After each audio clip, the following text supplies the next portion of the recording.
sa lahat. Ako pala si Teacher Iljen. Ngayon, meron tayong bagong tatalakayang aralin tungkol sa pagdama at pag-unawa sa damdamin ng iba. Pero bago tayo magsimula, tayo muna ay manalangin. Panginoon, salamat po sa panibagong araw. Gabayan niyo po kami sa aming mga gawain. Sana po ay may matutunan kami ngayon sa aming bagong aralin. Amen. Naranasan mo na bang may pinagdadaanan ka pero walang nakakaintindi sa'yo? Masarap ba sa pakiramdam kapag may nakikinig at nakakaintindi sa'yo? Ngayong araw, pag-uusapan natin ang isang pinakamahalagang kakayahan ng isang tao, ang pagdama at pag-unawa sa damdamin ng iba. Sa panahon ng social media at stress, minsan nakakalimutan nating makiramay at makinig ng tunay. Sa dulo ng aralin, ang mga mag-aaral ay inaasahang una, may ugnay ang kahalagahan ng pag-unawa sa damdamin ng iba sa mas maayos na pakikitungo. Pangalawa, makikilala ang pagkakaiba ng simpatya at empatya. Pangatlo, maipapakita ang kakayahan sa aktibong pakikinig at pag-unawa sa naramdaman ng kapwa. Ano ang pandama? Ang pandama ay ang kakayahang makaramdam ng emosyon ng ibang tao kahit hindi ito lantad o binabanggit. Ito'y pakiramdaman, pagbasa sa galaw, tono ng boses, kilos ng katawan, at ekspresyon sa mukha. Halimbawa, tahimik ang kaklase mo, hindi sumasagot sa mga tanong, nakayuko. Kahit walang sinasabi, naramdaman mong may pinagdadaanan siya. Hindi mo agad tinatanong o pinipilit. Hinayaan mong maramdaman niya na may kasama siya. Hindi lahat ng damdamin ay sinasabi, pero kaya nating madama ito kung tayo ay sensitibo at mapanuri sa emosyon ng iba. Ano ang pag-unawa? Ang pag-unawa ay ang kakayahang ilagay ang sarili sa sitwasyon ng iba at intindihin ang kanilang damdamin batay sa konteksto o karanasan nila. Halimbawa, hindi mo pa naranasang mawala ng magulang, pero pinipilit mong maramdaman ang bigat na pinagdadaanan ng kaibigan mong iniwan ng kanyang ama. Hindi mo sinasabing, hayaan mo na, marami pa dyan. Sa halip, ay sinabi mo, kung ako siguro ang nasa kalagayan mo, masakit din iyon. Nandito lang ako kung kailangan mo ng kausap. Hindi mo kailangang maranasan ang parehong bagay. Ang tunay na pag-unawa ay pagsisikap damhin ang pinagdadaanan ng iba. Simpatya versus empatya. Simpatya, awa mula sa malayo. Maaaring may concern pero hindi malalim.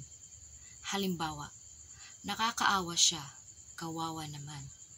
Minsan, nasasaktan ang tao sa ganitong reaksyon dahil nagmukhang hinuhusgahan sila o pinapalala ang sitwasyon. Empatya, malalim na pakiramdaman. May pagnanais na maunawaan, hindi lang maawa. Halimbawa, hindi ko man alam ang lahat ng pinagdadaanan mo, pero nandito ako kung gusto mo nang magbabahagi. Isang bata ang umiyak dahil walang baon.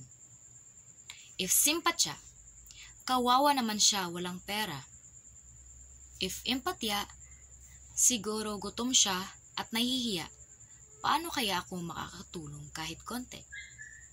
Empathy is seeing with the eyes of another, listening with the ears of another, and feeling with the heart of another. Bakit mahalaga ang pagdama at pag-unawa? Una, mas maganda ang ugnayan sa tao.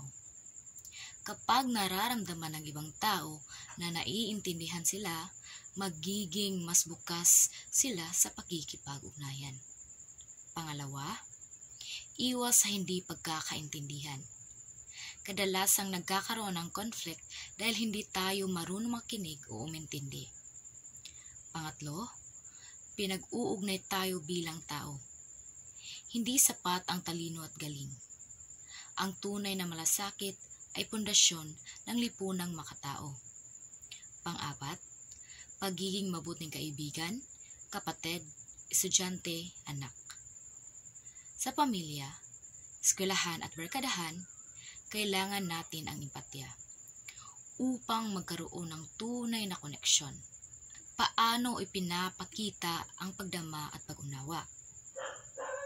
Una, makinig ng hindi pumipigil o humuhusga. Hindi lahat ng problema kailangang sagutan. Minsan, sapat na ang tahimik na pakikinig. Pangalawa, iwasang ikumpara ang sitwasyon ng iba sa sarili mo. Mabuti nga ikaw ganyan lang. Ako dati ganito pa. Ito'y nakakababa ng damdamin ng iba. Pangatlo, magtanong ng may malasakit. Okay ka lang ba? Gusto mo ba ng kausap? Simpleng tanong pero malaking epekto. Pangapat, gumamit ng body language. Pag-upo sa tabi, pakikipagtitigan, pag-abot ng panyo o tubig, mga simpleng kilos na nagpapakitang narito ako para sa iyo. Pagdama at pag-unawa sa damdamin ng iba, ang pundasyon ng tunay na malasakit. Kapag natuto tayong makinig, umintindi at magpakita ng empathy, tayo ay nagiging mas mabuting kaibigan, anak, kapatid at mamamayan.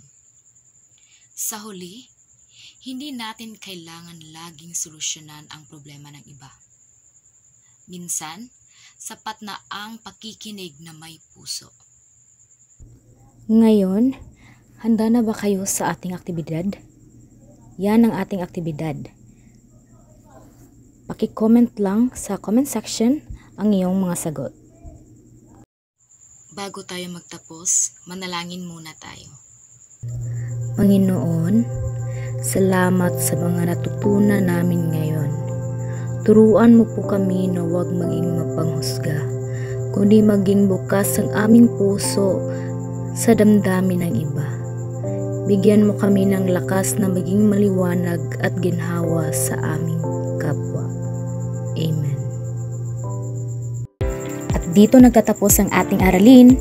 Sana ay marami kayong natutunan ng aral. Bye!